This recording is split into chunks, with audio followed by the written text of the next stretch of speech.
Hey, donc me revoilà pour une petite vidéo un peu particulière. En fait, c'est une de ces genres de vidéos où ça sera pas du tout un tuto. Il y aura quelques conseils quand même que je pourrais te donner là dans le mix en même temps si tu es intéressé, surtout par rapport au sertissage. J'aurai des petites astuces parce qu'en fait en ce moment je suis à fond dans ma période là où j'essaye la terre, donc des essais avec la terre de Delft. L'avantage de la terre de Delft, c'est comme tu peux le voir, en fait j'ai essayé la cire, je me suis attaquée, là je me suis aventurée dans le domaine de la cire et j'ai fait quelques essais. Donc voilà un peu les bagues, les protos, est-ce qu'on les voit? Les prototypes que je garde. Et l'avantage avec la terre de Delft en fait par rapport à la fonte, c'est que tu peux garder tes prototypes parce que la fonte à la cire perdue, comme son nom l'indique, la vraie méthode où ils font tout un système, la cire est perdue parce que le métal en fait va bouffer la cire, le métal en fusion va bouffer la cire pour arriver avec un modèle final. Donc moi je préfère ça parce que j'ai pas le matos déjà et que c'était quelque chose que j'avais sous la main et que je voulais un petit peu essayer de travailler pour m'améliorer là-dedans. Donc là voilà, et en fait cette vidéo je voulais la faire pour ceux qui soit débutent, soit sont des débutants confirmés, soit estiment, ont des connaissances mais estiment que ça suffit pas. Bah en fait voilà, cette petite vidéo elle est pour toi parce qu'on a tendance à toujours, surtout moi par rapport au tuto, forcément je dois faire des démonstrations qui sont en fait qui sont juste un petit peu la cristallisation de tout ce que j'ai emmagasiné depuis des années. Donc forcément dans les tutos je vais te montrer les choses que je maîtrise, ou en tout cas sur le coup que j'ai réussi à maîtriser pour te donner une méthodologie de travail entre guillemets.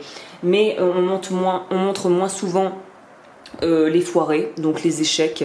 Et voilà, cette bague c'est un petit peu on va dire ça englobe tout ce qui est la beauté de l'apprentissage. En même temps c'est sa difficulté parce que j'aurais pu appeler cette bague la bague de l'échec parce que j'ai appris énormément et on apprend beaucoup plus en fait en foirant que en réussissant. Donc c'est un peu une règle que je pense que tu as déjà dû entendre, mais c'est vraiment vrai, c'est pas juste des belles phrases.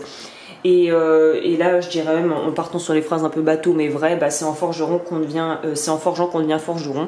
Et si tu t'entraînes pas et que tu ne foires pas occasionnellement, ou même que tu ne foires pas énormément, surtout au début, quelque part c'est un signe que tu progresses peut-être pas en fait, ou pas autant que tu pourrais si tu te laissais un petit peu plus de liberté et que tu t'autorisais à pouvoir échouer aussi.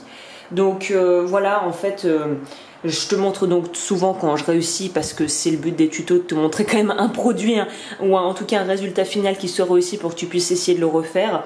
Mais là pour le coup ça a été très compliqué, très laborieux, et c'est pour ça que je voulais partager avec toi un petit peu déjà sur un plan plus général de pensée, voilà, la pensée autour de l'échec, et aussi des petits conseils si tu as envie de te lancer aussi pour ne pas faire les mêmes erreurs que j'ai pu faire là en faisant cette bague. Donc déjà ce qu'il faut que tu saches, c'est que avec ma base j'ai eu 2 essais ratés à la fonte avant d'arriver avec le 3e où j'ai réussi d'avoir quelque chose qui était à peu près correct, sachant que quand même de ce côté, comme tu peux le voir, les trous ont un peu bavé et ça n'a pas vraiment été nickel chrome. Mais là je me suis dit que quand même, je partais sur quelque chose d'assez rustique, donc d'assez organique, donc j'ai pas voulu la perfection non plus. Moi je vise pas la perfection dans mon travail, je vise un niveau entre guillemets de satisfaction. Quand visuellement je suis arrivée à quelque chose qui me convient, c'est bon. Donc après chacun a sa vision de ce qu'est la perfection, ou ce que c'est pas, et s'il faut essayer de l'atteindre à tout prix ou pas. Moi je me suis résignée depuis les années, voilà, j'ai appris que être perfectionniste ne faisait pas avoir un degré on va dire un standard de ce que tu estimes être bien, être un produit fini, bien fait avec de belles finitions, c'est une chose, mais après essayer de viser à tout prix la perfection, qui pour ma part je trouve est inatteignable, c'est comme brasser de l'air quoi. Tu perds ton temps et ton énergie plus qu'autre chose, et tu es encore plus démoralisé quand tu foires. Donc moi je vise pas la perfection, je vise un travail accompli voilà, qui rentre dans mes critères de ce que j'appelle être un travail accompli. Donc après, chacun a les siens, c'est très personnel. Mais en tout cas pour ça, donc déjà pour la fonte, il y a eu 2 essais foirés avant d'arriver à ça. Et je te parle même pas des premiers essais, vraiment avec des choses beaucoup plus basiques où je compte pas mes heures, tout le nombre de bagues et de choses que j'ai vraiment raté. Et par rapport à ça aussi, j'en profite pour ceux que ça pourrait intéresser au niveau du sertissage. C'est la première fois que je me lance dans des sertis aussi imposants avec des pierres facettées. Donc celles-là c'est des topazes qui font 4 mm de diamètre, donc c'est assez grand. Et ce qui s'avère très délicat dans ce genre de travaux, c'est que vu que la masse de métal est très très épaisse, tu vas pas forcément pouvoir faire avec le forêt un trou qui va de part en part pour pouvoir sortir la pierre si tu foires. Donc là en gros, si tu fais un trou, tu creuses trop profondément et que tu mets la pierre, tu peux plus la ressortir. Évidemment, c'est ce qui m'est arrivé. Pas sur la première qui est un petit peu mieux faite. Je sais pas si on peut voir. Celle-ci a été nickel chrome, elle sort exactement comme il faut, mais la deuxième, j'ai méga foiré. Et donc en fait, pour rattraper ça, donc c'était trop, j'ai fait un trou trop profond, donc elle est rentrée beaucoup trop. Donc ce que j'ai dû faire, c'est déjà aplatir et la bloquer, et ensuite prendre une meulette abrasive pour, on le voit à peine, mais en fait ça se voit surtout quand on le met à plat avec la surface. On voit qu'il y a un engoncement, qu'il y a une espèce de petite incurvation à l'intérieur. C'est parce que j'ai dû grogner avec les meulettes une partie du métal à l'extérieur pour pas que ça fasse vraiment qu'on voit la démarcation qui est énorme. Donc ça, évidemment, il faut faire super attention parce qu'on ne veut pas que la meulette abrasive touche la pierre, la surface de la pierre, parce que ça tuerait la pierre aussi, le brillant de la pierre. Mais voilà, si tu te retrouves dans une galère comme moi et que tu as trop enfoncé la pierre et que tu peux plus la sortir, je mettrai, si ça t'intéresse, que la référence des meulettes. Pour l'instant, c'est les meilleures meulettes que j'ai trouvées pour ce travail-là. Chez Cookson, c'est abrasif, c'est grain dur et ça va te permettre de rogner le métal sans pour autant vraiment faire des grosses rayures dedans et après pouvoir finir avec un poli sans que ça soit trop visible. Donc voilà par rapport aux grosses pierres que tu mets et que tu peux pas forcément retirer si tu fais pas de trou. Et là, pareil, donc j'ai voulu mettre un serti tout du long. Enfin tout du long, 4 petites topazes pareil. J'en ai pété 2, donc heureusement c'était pas des pierres de fou, mais voilà, je crois que ça c'est un peu malheureusement les aléas, surtout quand tu connaissais pas, moi je connaissais pas la dureté des pierres, donc j'ai compris que le topaz est très fragile, ou en tout cas relativement fragile.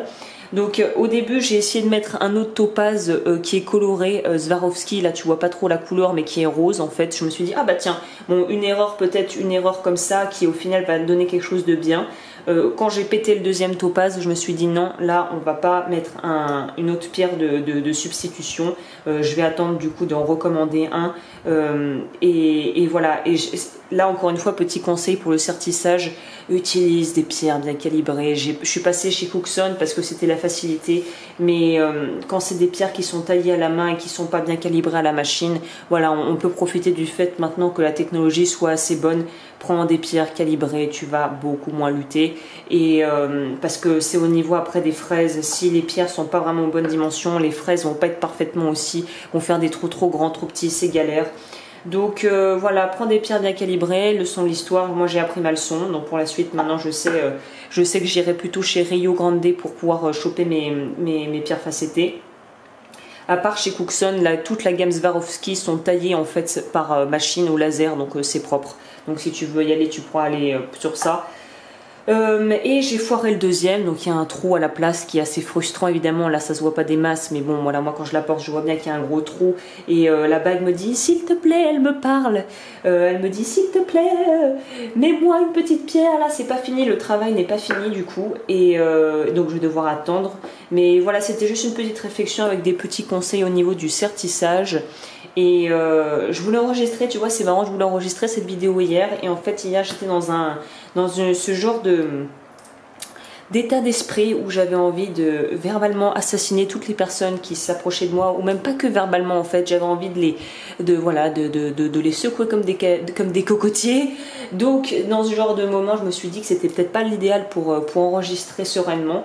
Donc bah voilà, je le fais aujourd'hui. Et petite parenthèse sur l'échec et le fait que si ça peut te rassurer, je foire encore beaucoup de choses, j'apprends beaucoup à travers aussi les foirages, et c'est ça qui me permet d'avancer, et c'est un très bon travail aussi par rapport à soi-même, à apprendre à quelque part être un petit peu plus bienveillant avec soi-même et de tolérer le fait d'être voilà, d'être faillible, d'être simplement humain.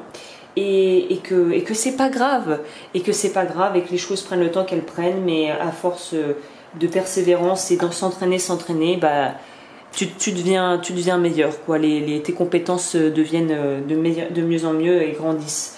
Donc bah écoute, voilà. Et j'en profite aussi parce que j'ai utilisé ça se trouve j'ai chopé ça sur Pearl & Co, il me semble. Et ce qui est génial, c'est que pour ceux qui travaillent aussi avec des métaux et des conversions américaines, t'as les inches avec les centimètres, c'est une petite règle, et au milieu t'as les gauges, donc pour savoir la taille du fil. Donc petit détail, mais je trouve ça assez pratique en vrai. Et qu'est-ce que je voulais dire d'autre? Pour ceux que ça intéresse, c'est vrai que je fais des annonces sur Facebook que je fais pas sur YouTube. Donc forcément, si tu me suis sur Facebook, tu seras beaucoup plus, on va dire, en avance par rapport à la publication des vidéos YouTube, qui est un petit peu moindre. Qu'est-ce que je voulais dire? Oui, bah du coup, la chaîne secondaire, ça y est, je disais que j'allais commencer d'ici septembre, et j'ai commencé à bah voilà, un petit peu commencer à publier du contenu. Donc je te mettrai le lien dans la description si ça t'intéresse, la chaîne YouTube Agnès Ismay. Et puis pour ceux que ça intéresse, on m'avait demandé, alors je lis vos mails, j'entends vos requêtes, j'ai 2 bras, un cerveau, je peux pas aller plus vite que la musique, mais quelqu'un m'avait demandé par rapport à la cire, justement, comment on nettoie et on dégrossit la cire quand le travail a été fondu. Donc je ferai probablement une vidéo sur ce sujet, et peut-être aussi une vidéo sur la Dremel, parce que la Dremel simple, je vais essayer moi de changer pour passer à un modèle un petit peu plus sophistiqué quand j'aurai les finances, tout simplement. Mais c'est vrai, je me suis rendu compte que j'ai jamais fait de review entre guillemets et d'explication mode d'emploi de la Dremel 4000 que j'utilise tout le temps.